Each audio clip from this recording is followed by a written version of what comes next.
आज की क्लास में मैं जेनर डायोड का एक लास्ट कॉन्सेप्ट जो हमारा बाकी है, जैसे न्यूमेरिकल्स आते हैं, मैंने आपको कल बताया था, वो था Zener diode as a voltage stabiliser. तो हम लोग स्टार्ट करेंगे Zener diode as a voltage stabiliser से। छोटा सा टॉपिक है, न्यूमेरिकल पॉइंट ऑफ व्यू से थोड़ा सा इंपॉर्टेंट है, तो वो पहले हम लोग कवर अप करेंगे। एंड देन उसके बाद हम लोग मूव ऑन करेंगे ट्रांजिस्टर्स पर। हमारा जो मेन फोकस का टॉपिक है ट्रांजिस्टर्स। तो अगर सेमीकंडक्टर्स में देखा जाए तो अब हमारे पास बस दो टॉपिक बचे हैं, एक ट्रांजिस्टर्स और एक हमारा लॉजिक गेट्स। तो I guess next next week तक हम लोग ट्रांजिस्टर्स भी खत्म कर लेंगे और उसके साथ हमारा पूरा मॉडर्न फिजिक्स का पूरा सिलेबस कवर अप हो जाएगा। ठीक है। फिर अकॉर्डिंगली आपके जैसे बोर्ड्स एग्जाम और नीट के एग्जाम के टाइम मैं एक बार इसकी रैपिड रिवीजन कंडक्ट कराने का सोचा है, पूरे सेमीकंडक्टर्स चैप्टर, जिसमें हमारा एटम्स आता है, न्यूक्लियाई आता है और सेमीकंडक्टर्स आता है और लॉजिक गेट्स आते हैं। ठीक है, चार चैप्टर आते हैं हमारे बेसिकली इसमें। इनका रैपिड रिवीजन करेंगे एंड में। चलिए वापस आते हैं आज की क्लास पे। आज का टॉपिक जेनर डायोड से स्टार्ट करते हैं। तो जेनर डायोड क्या था वो हम लोग देख चुके हैं ऑलरेडी, एक बार रिकैप कर लेते हैं कि it is a special purpose. Sorry sorry, I guess मैंने स्क्रीन शेयर नहीं किया है। Yeah. मेरी स्क्रीन विजिबल है आपको और आवाज भी क्लियरली आ रही है?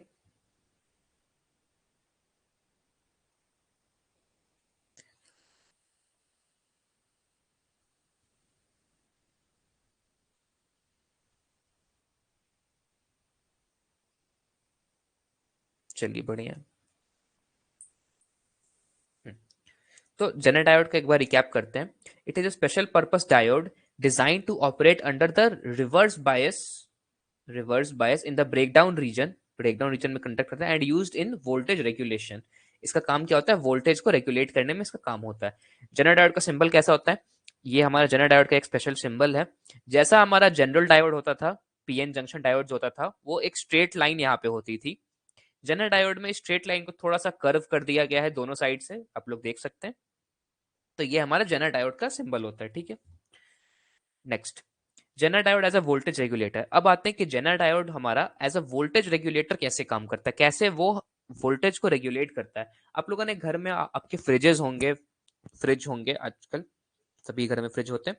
तो फ्रिज में ना आजकल तो पता नहीं, अगर आपके पास नए सिस्टम का फ्रिज होगा तो मुझे नहीं पता, पर जब मैं छोटा था तो हमारे पास जो फ्रिज हुआ करता था ना, उसमें एक फ्रिज होता था और उसके साथ एक स्टेबलाइजर पार्ट अलग से आता था, जो फ्रिज के ऊपर छोटा सा एक बॉक्स रखा रहता था। उस बॉक्स का क्या काम था? जब करंट ज्यादा हो तो नॉर्मल करंट, जब वोल्टेज ज्यादा हो तो नॉर्मल वोल्टेज को सप्लाई करे, और जब वोल्टेज कम हो ना तो थोड़ा उसको वोल्टेज को ज्यादा करके तब सप्लाई करे। मीन्स कि कभी भी ऐसा ना हो कि फ्लक्चुएटिंग वोल्टेज जा रहा है मेरे फ्रिज के अंदर।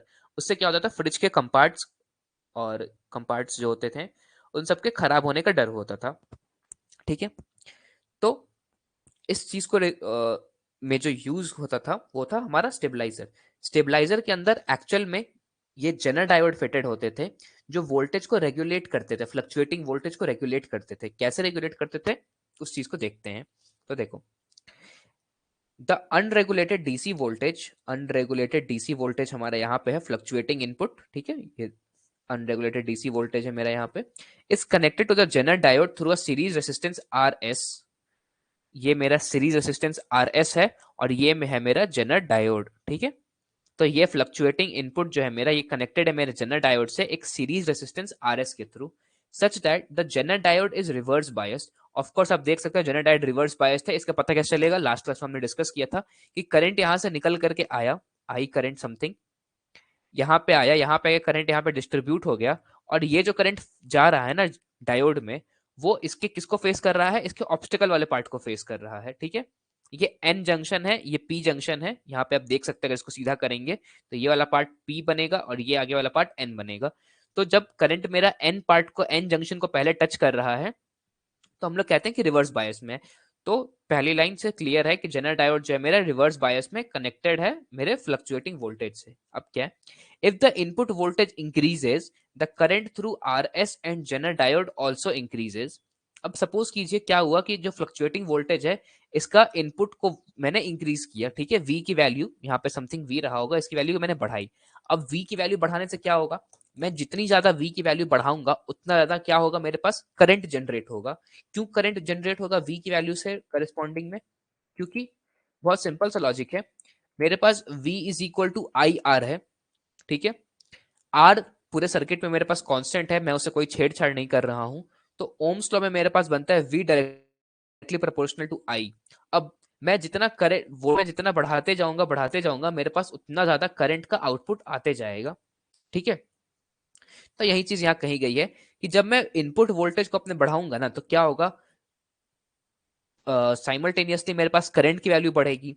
जब ज्यादा करंट की वैल्यू बढ़ेगी तो कहां से पास करेगी, इस आर एस से पास कर रही होगी करंट, और यहां से फिर करंट डिवाइड होगी, ठीक है। अब जब ज्यादा करंट है तो करंट अच्छे अमाउंट में डिवाइड होगी। यहाँ पे आप देख सकते हैं ये जो सर्किट है, मैं इसको यहाँ पे एक दो बार दोबारा से बना देता हूँ। तो यहाँ मेरे पास ये फ्लक्चुएटिंग वोल्टेज है प्लस माइनस, यहाँ मेरे पास एक आर एस रेसिस्टेंस है, ये मेरे पास यहाँ पे जेनर डायोड है, और ये यहाँ से यहाँ कनेक्टेड है। दूसरे पार्ट में आर एल रेसिस्टेंस है,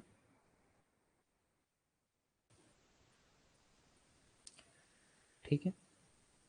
और ये यहाँ से ऐसे सर्किट है, ये आर एस है, ये आर एल है, ये आपका जेनर डायोड जी है। इसमें जो करंट आ रहा है इसको मैंने नाम दिया है आई जी, और इसमें जो करंट जा रहा है इसको मैंने नाम दिया है आई एल। यहाँ से सपोज करते हैं आई करंट निकला है, ठीक है।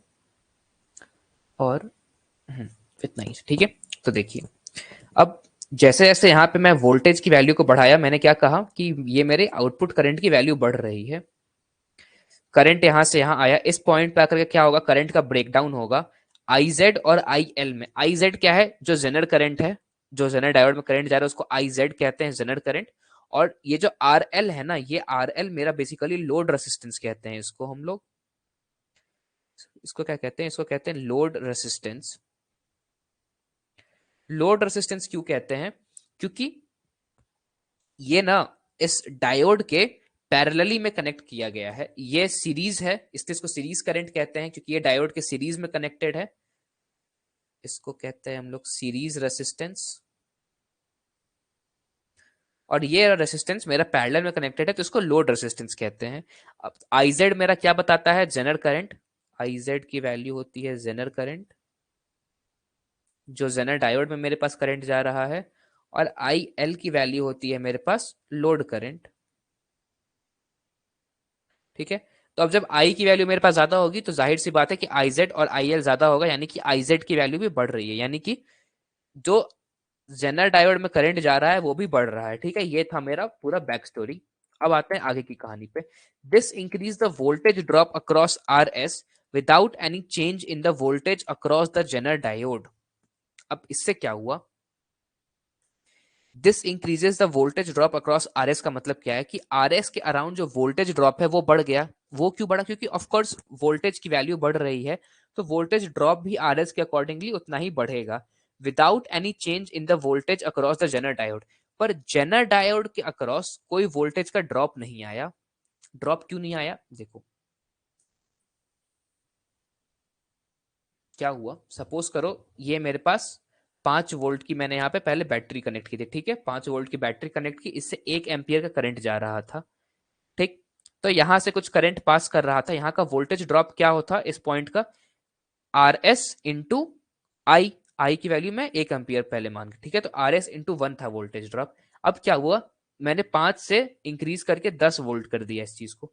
10 वोल्ट करने से क्या हुआ, करंट की वैल्यू 1 एम्पियर से बढ़ करके हो गई मेरी 2 एम्पियर। अब इस आर एस के अक्रॉस मेरा वोल्टेज ड्रॉप कितना आ जाएगा, आर एस इंटू 2। तो देख रहे हैं ये चीज बढ़ रही है, पर जो वोल्टेज ड्रॉप इस जेनर डायोड के अक्रॉस है वो तो नहीं बढ़ी मेरी। क्यों नहीं बढ़ी, क्योंकि वोल्टेज ड्रॉप के कारण जो जो वोल्टेज इंक्रीज के कारण जो ड्रॉप आ रहा है ना, उसको ये आर एस रेसिस्ट कर ले रहा है। आर एस उसको अपने अंदर ले ले रहा है। इसलिए पहले यहाँ पे जितना आउटपुट वोल्टेज बन रहा था ना इस दोनों पॉइंट के बीच में, अभी भी इस दोनों पॉइंट के बीच में उतना ही आउटपुट वोल्टेज ड्रॉप आ रहा है। तो मेरे वोल्टेज बढ़ाने से टोटल करंट बढ़ा, ठीक है। पर जो वोल्टेज ड्रॉप है आर एस के अकॉर्डिंग, आर एस के अराउंड, वो तो बढ़ गया, पर जेनर डायोड के अक्रॉस कोई वोल्टेज ड्रॉप नहीं हुआ, ठीक है। This is because in the breakdown region, Zener voltage remains constant even though the current through Zener diode changes. अब यहां से हमारी बात आती है कि ये किस में काम करता है? ये काम करता है रिवर्स बायसिंग में। रिवर्स बायसिंग में, रिवर्स बायसिंग में क्या होता है कि हमारे करंट की वैल्यू तो बढ़ते रहती है, पर वोल्टेज थोड़ा सा बढ़ता है या बिल्कुल भी नहीं बढ़ता है ब्रेकडाउन रीजन में जब हमारा काम करता है। हम सबको तो पता है कि जेनर डायोड किस में काम करता है? रिवर्स बायसिंग के ब्रेकडाउन उसमें काम करता है, ब्रेकडाउन पार्ट में। और ब्रेकडाउन में क्या होता है हमारे पास? थोड़ी सी करंट की वोल्टेज की थोड़ी सी वैल्यू की इंक्रीज से बहुत सारा करंट प्रोड्यूस होता है। तो सेम वही केस है यहाँ पे कि वोल्टेज ड्रॉप तो सेम का सेम रह गया ऑलमोस्ट, पर आईजेड की वैल्यू मेरी बहुत बढ़ गई। Similarly, if the input voltage decreases, the current through RS and Zener diode also decreases. The voltage drop across RS decreases without any change in the voltage across the Zener diode. ठीक है, बस इसका उल्टा, अभी मैंने voltage बढ़ाया था तो क्या देखा कि करंट की वैल्यू बढ़ गई, पर इसके अक्रॉस जो मेरा वो बन रहा था, इसके अक्रॉस जो मेरा पोटेंशियल ड्रॉप बन रहा था वो सेम रह गया। सेम चीज होगी जब मैं वोल्टेज को डिक्रीज करूंगा, करंट तो यहाँ से डिक्रीज हो जाएगी, आईजेड की वैल्यू डिक्रीज हो जाएगी, पर जो वोल्टेज ड्रॉप है वो कभी भी एज इट इज रह जाएगा, स्टिल रह जाएगा। रीजन वही कि आर एस करंट उस चीज को एब्सॉर्ब कर लेगा अपने अंदर और जेनर डायोड तक पहुंचने नहीं देगा। तो इस चीज से हमने पूरी स्टोरी में क्या देखा? हमारा वोल्टेज बढ़ रहा है, करंट बढ़ रहा है, पर वोल्टेज ड्रॉप नहीं बढ़ रहा है, वो एज इट इज है। सिमिलरली वोल्टेज जब डिक्रीज कर रहे हैं, करंट डिक्रीज हो रहा है, पर वोल्टेज ड्रॉप डिक्रीज नहीं हो रहा है। वोल्टेज ड्रॉप होता है एक्चुअली, अगर आपको नहीं समझ में आ रहा तो वोल्टेज ड्रॉप होता है इस पॉइंट और इस पॉइंट के बीच का जो डिफरेंस है, पोटेंशियल डिफरेंस, उसको वोल्टेज ड्रॉप कहते हैं। ठीक है, तो वो नहीं चेंज हो रहा है। तो इससे क्या समझ में आया कि any increase decrease in the input voltage results in increase decrease of the voltage drop across R S without any change in voltage across the zener diode. Voltage में कोई भी इंक्रीज या डिक्रीज करते हैं, उसका चेंज आर एस के across जो voltage drop होता है उस पर तो होता है, पर जेनर डायोड के अक्रॉस कोई चेंज नहीं होता है। तो इसका क्या मतलब हुआ कि Jenner diode act as a voltage regulator, मतलब कि मेरा वोल्टेज बढ़ रहा हो या वोल्टेज घट रहा हो, जेनर डायोड के अक्रॉस जो वोल्टेज है, ड्रॉप है, वो हमेशा सेम है। इस सेम की वजह से ही उसको as a voltage regulator use किया जाता है हमारे स्टेबलाइजर्स के अंदर, कि हमारा जब आउटपुट वोल्टेज बढ़ रहा हो फ्लक्चुएट करके तो भी अंदर सेम वोल्टेज जाए, और अगर घट रहा हो तो भी अंदर सेम वोल्टेज जाए, ताकि हमारे जो कंपोनेंट्स हैं उनमें कोई डैमेज ना हो, उनमें कुछ लीकेज ना हो जाए। ठीक है, ये चीज क्लियर है? कोई डाउट नहीं इसमें?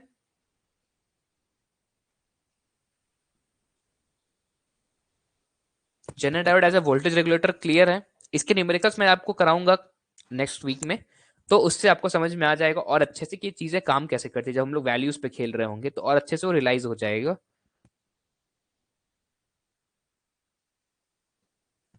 ये पार्ट क्लियर है?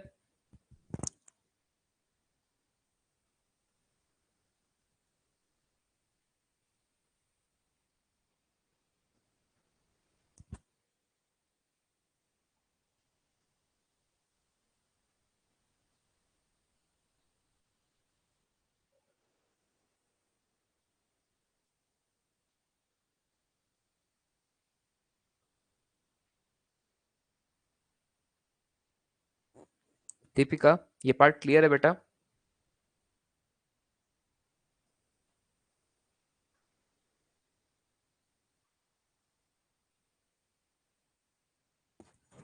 चलो बढ़िया, आगे बढ़ते हैं। आते हैं हमारे ट्रांजिस्टर के टॉपिक पे। ठीक है, जो हमारा मेन टॉपिक है ट्रांजिस्टर्स का। तो ट्रांजिस्टर्स क्या होता है? अब ट्रांजिस्टर्स ना सेमीकंडक्टर डिवाइस, सेमीकंडक्टर्स का सबसे इंपॉर्टेंट पार्ट होता है। बहुत सारे पार्ट्स होते हैं सेमीकंडक्टर्स में, ट्रांजिस्टर्स उनमें से सबसे इंपॉर्टेंट पार्ट होता है। सबसे इंपॉर्टेंट क्यों होता है? क्योंकि ट्रांजिस्टर ना करंट को एब्जॉर्ब करके पास ऑन करने का काम करता है। मतलब एक जगह से कोई करंट आ रहा है, उसको अपने पास एज अ बेस रखता है और फिर उसको पास कराता है। ठीक है, तीन तरीके के पिन होते हैं इसमें, इमीटर, कलेक्टर और बेस। एक साइड से करंट आता है, एक साइड पे रहता है, और दूसरे साइड से पास कर जाता है। ठीक है, तो ट्रांजिस्टर्स आप जितना हमारे मॉडर्न इलेक्ट्रॉनिक गैजेट्स यूज करते हैं, चाहे लैपटॉप हो, मोबाइल डिवाइसेस हो, टेलीविजन हो, या कोई भी हो, जो भी इलेक्ट्रिसिटी से चल रहे हैं, उन सब में ट्रांजिस्टर्स का एक बहुत बड़ा रोल है। उन सब की मैन्युफैक्चरिंग में कहीं ना कहीं ट्रांजिस्टर्स होंगे ही होंगे। तो अब ट्रांजिस्टर्स को देखते हैं कि होते क्या एक्चुअली में। तो transistor is a 3 terminal device, 3 terminal होते हैं यहाँ पे इनके, 1 2 3 फिगर में आप देख सकते हैं, which transfers a signal from low resistance circuit to high resistance circuit। Means एक लो रेसिस्टेंस सर्किट से सिग्नल को कलेक्ट करके या करंट को कलेक्ट करके वो हाई रेसिस्टेंस के सर्किट में ट्रांसफर करते हैं, ठीक है। It is formed when a thin layer of one type of extrinsic semiconductor P or N type is sandwiched between two thick layers of other type of extrinsic semiconductors। तो इसके जो तीन तीन पिन है ना, इनमें से जो बीच का पिन होता है ये वाला पिन, ये एक थिन पिन होता है, और ये जो बाकी 2 पिन है ये दोनों थिक होते हैं। अगर मैं इसका आपको थोड़ा और अच्छे से डायग्राम बना के दिखाऊं तो ट्रांजिस्टर्स कुछ इस टाइप के मिलेंगे आपको। ये आपके ट्रांजिस्टर्स होते हैं, ये देख सकते हैं 3 पिन है, मतलब ये बीच वाला सैंडविच का मतलब बीच में डाला हुआ है। जैसे हम लोग सैंडविच जो खाते हैं, सैंडविच में क्या होता है, 2 ब्रेड के बीच में हमारे वो जो पोटैटोज होते हैं वो इनपुट किए हुए होते हैं। तो सैंडविच का मतलब होता है कि बीच में डाले हुए हैं। तो ये तीनों क्या है, मेरे तीनों ही मेरे एक्सटेंसिक सेमीकंडक्टर्स है, पी और एन टाइप के। अब इनमें जो ये साइड वाले 2 होते हैं, ये दोनों थिक होते हैं थोड़े से नेचर में, क्योंकि ये क्या करते हैं, ये रिसीव और सेंड का काम करते हैं। और ये जो बीच वाला है ये एज अ बेस का काम करता है, थोड़ा सा थिन होता है। अब ये तीनों ही एक्सट्रिंसिक सेमीकंडक्टर्स हैं, तीनों के तीनों को हम लोग क्या कहते हैं, एक्सट्रिंसिक सेमीकंडक्टर्स हैं। ये एक्सट्रिंसिक सेमीकंडक्टर्स हैं, ठीक।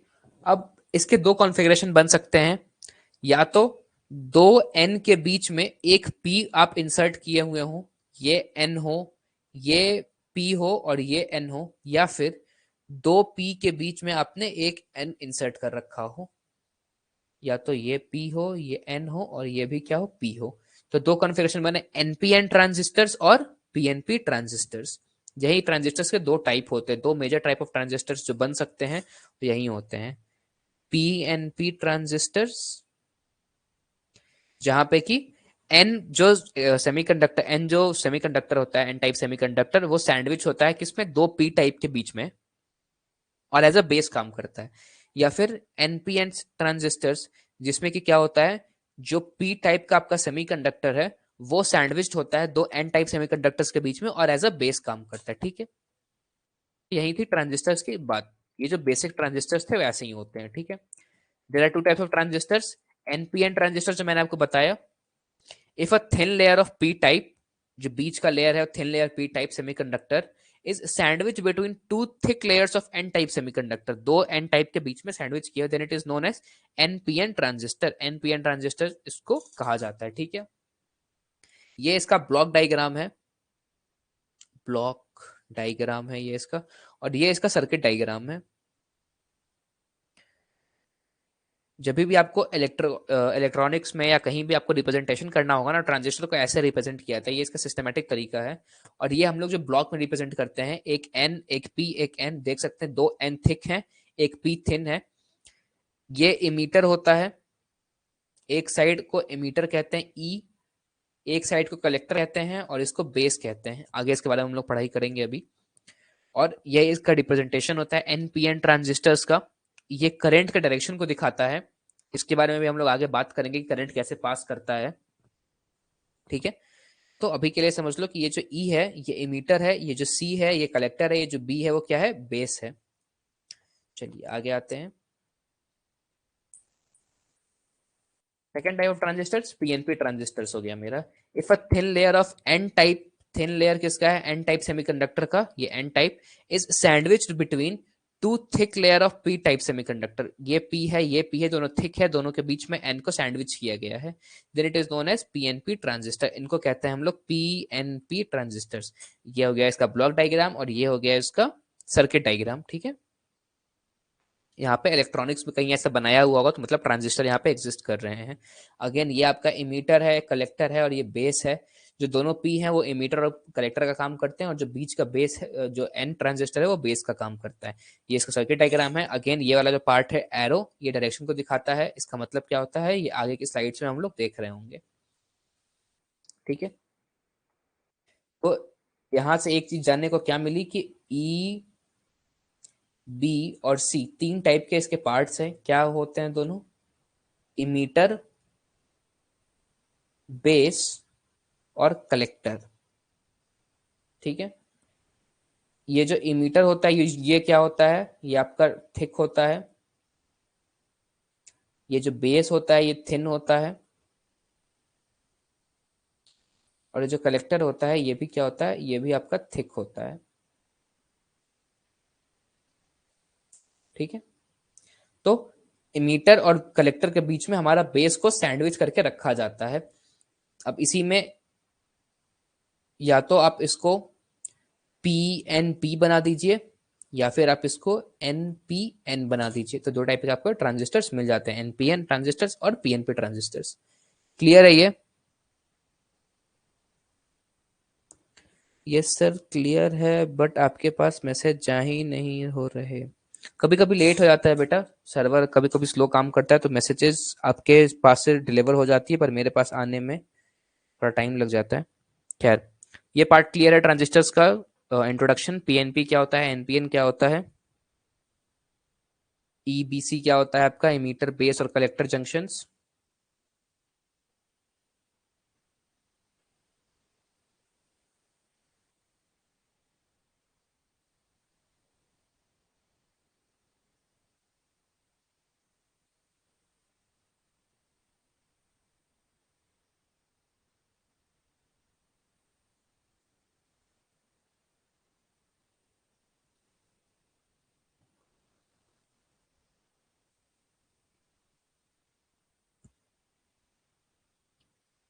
चलिए बढ़िया, आगे आते हैं। Each transistor has three terminals, तीन टर्मिनल होते हैं जैसे हमने बात किया था। इमीटर मतलब कि जहां पे करंट आता है, ठीक है। It is the left most part of the transistor, सबसे लेफ्ट में होता है ये। सारे वर्ड्स पे मैं जहां जहां मार्क कर रहा हूं सबको याद रखिएगा। लेफ्ट में होता है ट्रांजिस्टर के। Which emits the majority carriers towards base. It is highly doped and a medium in size. मैंने यहाँ पे बोल्ड भी कर रखा है इस चीज को। इस चीज को ध्यान रखिएगा कि ये हाईली डोप्ड होता है और मीडियम इन साइज होता है। ठीक है, इसका मतलब क्या हुआ? सब एक तो सबसे लेफ्ट लेफ्ट मोस्ट पार्ट में होगा, या किसी भी ट्रांजिस्टर का सबसे लेफ्ट मोस्ट पार्ट में जो होगा लेफ्ट हैंड साइड में, वो इमीटर होगा। ये इसका काम क्या होता है? Emits the majority carriers towards the base. मतलब कि जो भी बाहर से आ रहा है ना, जितना सिग्नल्स आ रहा है, जितना करंट आ रहा है, सबको ये बेस के टुवर्ड्स भेज देता है। ठीक है, इमीटर के बाद बेस आता है, बेस के टुवर्ड्स ये भेज देता है, डायरेक्ट कर देता है। ये हाईली डोप्ड होता है, मतलब कि बहुत सारे इंप्योरिटीज मिला करके सेमीकंडक्टर बनाया जाता है, जो भी पी हो या एन टाइप हो, दोनों को ही बहुत हाईली डोप्ड रहता है ये। और ये मीडियम इन साइज होता है। बेस पे आते हैं। बेस का it is the middle part of the transistor which is sandwiched by emitter E and collector C. It is lightly doped and very thin in size. ये बहुत ही lightly doped होता है और साइज में थिन होता है, ये तो हम लोगों ने देख चुके हैं। और तीसरा आता है collector. It is the right most part of the transistor which collects the majority carriers which is emitted by emitter. It has large size and moderate doping. सबसे राइट वाला साइड जो होता है उसको हम लोग क्या कहते हैं? कलेक्टर कहते हैं। ये क्या करता है? इमीटर से जितना भी चार्जेस बेस की तरफ आया ना, बेस कलेक्टर की तरफ फॉरवर्ड कर देता है, कलेक्टर इसको अपने पास कलेक्ट करता है। ठीक है, इसकी साइज बहुत लार्ज होती है। क्यों लार्ज होती है? क्योंकि ऑफ कोर्स इसको कलेक्ट करना है सारे का सर्किट जितना भी आ रहा है मीटर के थ्रू, कैरियर्स, सिग्नल्स, सबको ये कलेक्ट करना चाहता है, इसलिए इसकी साइज जो होती है वो लार्ज होती है इन तीनों के कंपैरिजन में। और इसकी जो डोपिंग होती है वो मॉडरेटली डोप्ड होता है। ठीक है, न बहुत ज्यादा न बहुत कम। ये हाईली डोप्ड होता है, ये लेस डोप्ड होता है, और ये मॉडरेटली डोप्ड होता है। ठीक है, तो अगर मैं एक टेबल बनाऊं आपके लिए कि ये हो गया आपका इमीटर, ये हो गया आपका बेस, और ये हो गया आपका कलेक्टर। ये टेबल को ध्यान में रखिएगा, कई बार एग्जामिनेशन में इस टेबल से क्वेश्चन डायरेक्ट पूछे जाएंगे। सबसे पहला पॉइंट क्या होता है? ये लेफ्ट में है, ये सेंटर में है, और ये क्या है आपका, ये आपका राइट मोस्ट पार्ट में, ठीक है। सेकंड, ये क्या होता है आपका, ये हाईली डोप्ड होता है, ये लाइटली डोप्ड होता है, लाइटली डोप्ड, और ये क्या होता है, ये आपका मॉडरेटली डोप्ड होता है।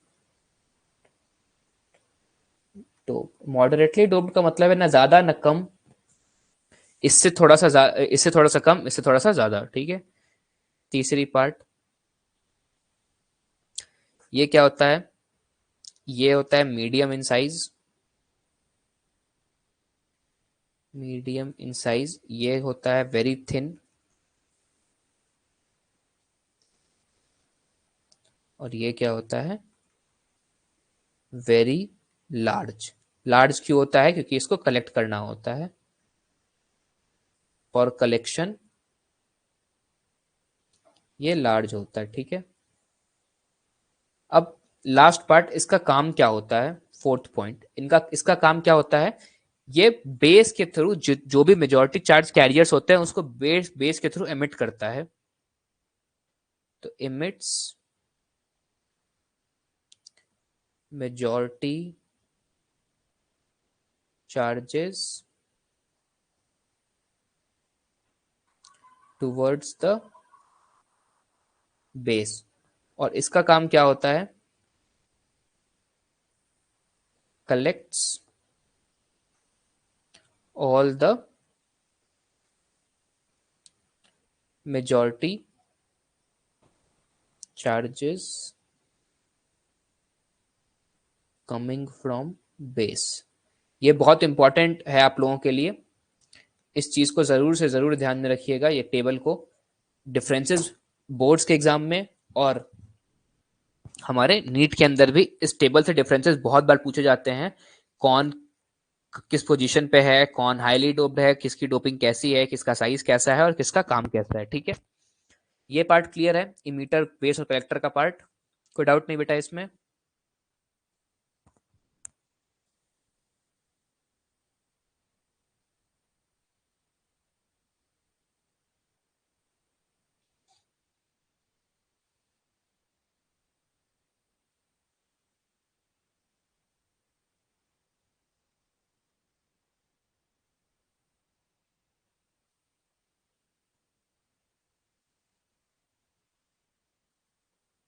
चलो बढ़िया है, बढ़िया है।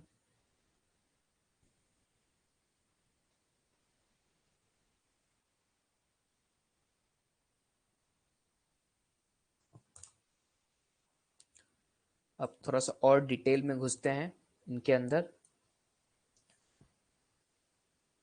देखो, every transistor has following to junction, her transistor के पास दो जंक्शन होते हैं। कौन से दो जंक्शन है, आप अच्छे से देख सकते हैं। The junction between emitter and base is known as emitter base junction. Junction क्या होता है, जहां पे एक की बॉर्डर खत्म हो रही है और एक की बॉर्डर शुरू हो रही है, तो आपके पास जंक्शन कहाँ कहाँ है, ये एक जंक्शन है आपके पास, और एक ये जंक्शन है आपके पास। सिमिलरली यहाँ पे एक ये जंक्शन है और एक ये जंक्शन है। तो यहाँ पे देखो, यहाँ पे ये पार्ट आपका ई है, ये पार्ट बी है और ये पार्ट सी है, ये ई है, ये बी है, ये सी है। इस जंक्शन पे क्या है, ई और बी का जंक्शन है ये, जिसको क्या कहेंगे, emitter base junction, emitter base junction J E B कहेंगे इसको, ठीक है। Similarly the junction between base and collector, ये बेस है ये कलेक्टर है, इनके बीच का ये जंक्शन है, एक जंक्शन दो जंक्शन, एक जंक्शन दो जंक्शन। तो इमीटर और बेस के बीच का जंक्शन क्या कहेंगे, base collector junction J B C. अब ये जंक्शन का काम क्या होता है, जंक्शन कुछ नहीं, एज एन इंटरफेस काम करता है, जहां से हम लोगों को ये बात पता चल सके कि मेरा इमीटर कहाँ पे खत्म हो रहा है, मेरा पी टाइप कहाँ पे खत्म हो रहा है, एन टाइप कहाँ से शुरू हो रहा है, फिर एन टाइप कहाँ पे खत्म हो रहा है, पी टाइप कहाँ से शुरू हो रहा है। सिमिलरली एनपीएन के केस में एन कहाँ खत्म हो रहा है, पी कहाँ से शुरू हो रहा है, पी कहाँ खत्म हो रहा है, और एन दोबारा कहाँ से शुरू हो रहा है। तो जंक्शन का यही काम होता है। तो अगर मैं इसकी वर्किंग को एक बार और समझना चाहूँ इस डायग्राम में, मैं क्या समझूंगा कि ये मेरे पास एक ट्रांजिस्टर का ब्लॉक डायग्राम है। यहाँ पे क्या हो रहा है, ये मेरा इमीटर है, ये मेरा बेस है, ये मेरा कलेक्टर है, और ये पी एन पी या फिर एन पी एन है। ठीक है, अब क्या हुआ, मेजॉरिटी चार्ज कैरियर इमीटर के पास से आया, इमीटर ने इसको डायरेक्ट कर दिया बेस के टुवर्ड्स, ये सारे चार्ज कैरियर बेस के टुवर्ड डायरेक्ट हुए, अब ये बेस के पास आ गए हैं। ठीक है, अब यहाँ पे सब कुछ स्टोर हो चुका है। अब कलेक्टर क्या करेगा, कलेक्टर बहुत बड़ा है साइज में, तो वो यहाँ से चार्जेस को लेना शुरू करेगा। तो फिर दोबारा से ये लोग क्या करेंगे, ये बेस कलेक्टर जंक्शन को पार करके अब जाएंगे कहाँ पे, कलेक्टर के पास, और फाइनली यहाँ से बाहर की ओर निकल जाएंगे। ये आगे क्या होती है, ये सर्किट यहाँ से कनेक्टेड होती है बैटरीज के थ्रू। आगे के लेक्चर हम लोग चेक कर रहे होंगे इस चीज को, कि यहाँ से बैटरीज के थ्रू कलेक्टर्स, बेस और इमीटर दोनों कनेक्टेड होते हैं। ये कुछ वी सोर्स होती है बैटरी की, प्लस माइनस, और ये इनका सर्किट डायग्राम बन रहा होता है इस तरीके का। ये इनका सर्किट डायग्राम कुछ इस तरीके का बनता है इनका। ठीक है, तो मेरे पास आ गया दो जंक्शन, कौन कौन से junction, the junction between emitter and base is known as emitter base junction JEB, जो कि यहाँ है मेरा JEB, और यहाँ पे भी है JEB, and the junction between base and collector is known as base collector junction JBC।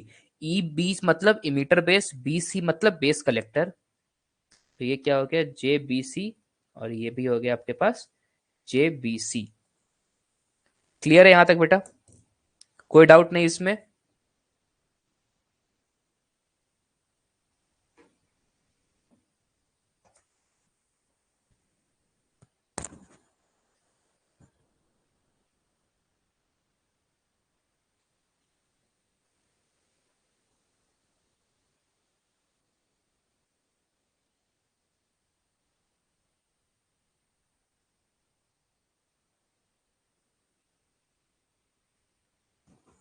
Deepika बेटा क्लियर है ये पार्ट?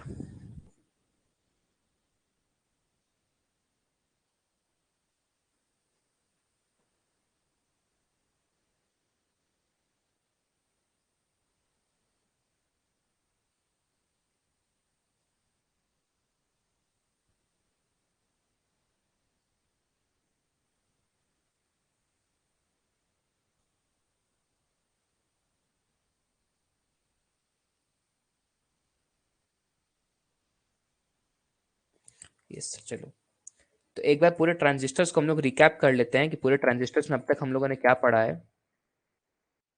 सबसे पहले हम लोगों ने पढ़ा कि ट्रांजिस्टर्स क्या है, एक 3 टर्मिनल डिवाइस होता है। कहाँ गया मेरा पेन, यस, ट्रांजिस्टर एक 3 टर्मिनल डिवाइस है मेरे पास, जिसका काम क्या होता है, a signal from low resistance circuit to high resistance circuit, मतलब एक लो रेसिस्टेंस का सिग्नल जो सर्किट से आ रहा है उसको हाई रेसिस्टेंस के पास करता है, तो बीच में ये मीडियम का काम कर रहा होता है। ठीक है, it is formed when a thin layer of one type of extrinsic semiconductor P और N type is sandwich between two thick layers of other type extrinsic semiconductors. ठीक है, 3 जंक्शन आपको यहाँ पे दिख रहे हैं, 1 2 3, इनका काम क्या होता है, ये P, ये N, ये P, या फिर ये NPN बनते हैं, दो तरह के कॉम्बिनेशन बन रहे हैं इसमें। एक में क्या होता है, N इंसर्टेड होता है, सैंडविच्ड होता है दो P टाइप के बीच में, जो कि मेरा ये वाला ट्रांजिस्टर है, और दूसरे में क्या होता है, एक P ट्रांजिस्टर इंसर्टेड होता है दो N के बीच में, तो ये हो गया मेरा NPN ट्रांजिस्टर। ठीक है, तो पहला आ गया NPN transistor, a thin layer of P type semiconductor sandwich between two thick layers of N type semiconductors. ये इसका ब्लॉक डायग्राम हो गया NPN का, और ये इसका सर्किट डायग्राम हो गया। यहाँ पे EBC क्या रिप्रेजेंट कर रहा है, मेरा इमीटर, बेस और कलेक्टर। ठीक है, ये तीन उसके टर्मिनल्स होते हैं, एक ई टर्मिनल इमीटर, एक बी बेस टर्मिनल, और एक सी कलेक्टर टर्मिनल। उसके बाद हम लोगों ने पढ़ा दूसरा टाइप PNP ट्रांजिस्टर, इसमें क्या था, एन टाइप सैंडविच था दो पी टाइप के बीच में। ठीक है, तो ये बन गया PNP, इसके भी 3 टर्मिनल थे, इमीटर, बेस और कलेक्टर। इसके बाद हम लोगों ने पढ़ा कि 3 टर्मिनल होते हैं इसके, इमीटर का क्या होता है, बेस का और कलेक्टर का, इसके बीच के डिफरेंसेस हमने पढ़े कि इमीटर जो होता है वो क्या होता है, वो सबसे लेफ्ट साइड में होता है, बेस सेंटर में होता है, कलेक्टर राइट में होता है। इमीटर हाईली डोप्ड होता है, बेस लाइटली डोप्ड होता है, मॉडरेट, और ये कलेक्टर मॉडरेटली डोप्ड होता है। फिर इमीटर मीडियम इन साइज होता है, बेस वेरी थिन होता है, और कलेक्टर वेरी लार्ज होता है। लार्ज क्यों होता है, क्योंकि इसको कलेक्ट करना होता है जो भी मेजॉरिटी चार्जेस आ रहे हैं बेस के थ्रू। इसका काम क्या होता है, ये emit majority charges towards the base, सारे चार्जेस को लेकर के बेस के टुवर्ड्स पुल कर देता है। और कलेक्टर क्या करता है, बेस से आने वाले सारे चार्जेस को कलेक्ट करके अपने पास रख लेता है और फिर आगे पास ऑन कर देता है। ये बहुत इंपॉर्टेंट है, इस चीज को याद रखिएगा। इन तीनों के बीच का difference examination point of view से बहुत इंपॉर्टेंट है। फिर हमने टर्मिनल की बात करी कि दो टर्मिनल होते हैं, एक इमीटर बेस जंक्शन जहां पे इमीटर खत्म होता है बेस शुरू होता है, दूसरा बेस कलेक्टर जंक्शन जहां पे बेस खत्म होता है और हमारा कलेक्टर पार्ट शुरू हो रहा होता है। फिर मैंने आपको सर्किट्स में बता कर दिखाया कि सर्किट्स में जब ये कनेक्ट करते हैं तो ये कैसे कॉन्फ़िगरेशन दिखता है। इमीटर सारे चार्जेस को इमिट करके बेस के पास छोड़ देता है और कलेक्टर बेस सारे चार्जेस को निकाल करके अपने पास बुला करके आगे फर्दर प्रोसेस कर देता है। ये ऐसे सर्किट से कनेक्टेड होते हैं वी वोल्टेज के थ्रू और इनमें फिर करंट पास करता है। नेक्स्ट क्लास में हम लोग चेकआउट कर रहे होंगे कि हमारा जो एनपीएन ट्रांजिस्टर और पीएनपी ट्रांजिस्टर है उसका सर्किट डायग्राम कैसे होता है, और एक इंपॉर्टेंट बात जो वो एरो है वो एरो रिप्रेजेंटेशन क्या दिखा रही होती है, हमें एरो डायरेक्शन को दिखाती है। एक बार में बेस टू इमीटर डायरेक्ट कर रही थी, एक बार में इमीटर टू बेस डायरेक्ट कर रही थी, तो उस डायरेक्शन का मतलब क्या होता है, करंट कैसे फ्लो करता है, उस चीज को चेक करेंगे। ठीक है, क्लियर है आज की क्लास, कोई डाउट नहीं आज की क्लास में?